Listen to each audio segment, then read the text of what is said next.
What an issue to get this damn camera up. This is the best I could do right now. Que tengo que usar las manitos. Ok, hay que ponerle un poquito de limoncito.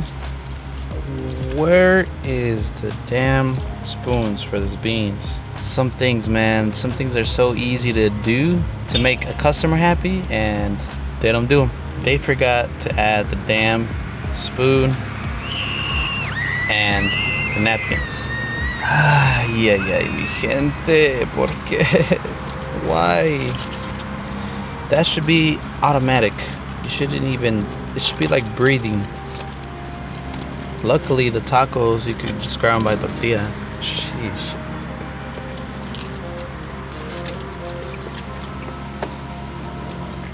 The tortilla is definitely like hecha a mano,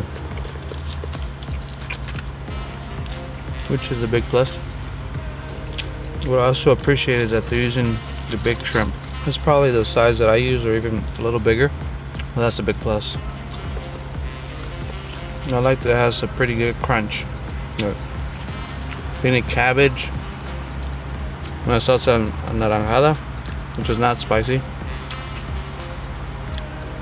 Of course, the shrimp with bacon. That's basically it. I mean, this place has a lot of fancy food.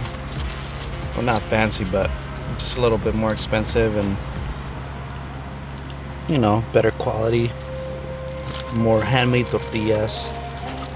Todo el despapache. And it's in Campbell. Aquí en esta área hay feria.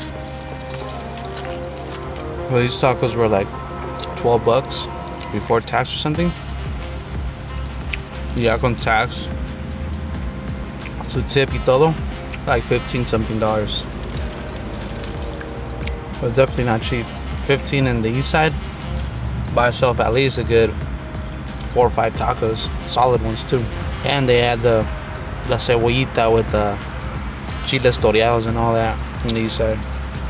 But they're solid tacos though. I mean, 2 of these will definitely fill you up, especially with the beans. It's funny too, because when I was outside getting a little bit of B-roll of the venue, some girl comes up to me. Sir, you can't record. Right, if you want to record, you have to go to the sidewalk out there by the street. And I'm like, wow, really? What is so dangerous about recording an empty place? Alright, place number 1 accomplished. A la segunda.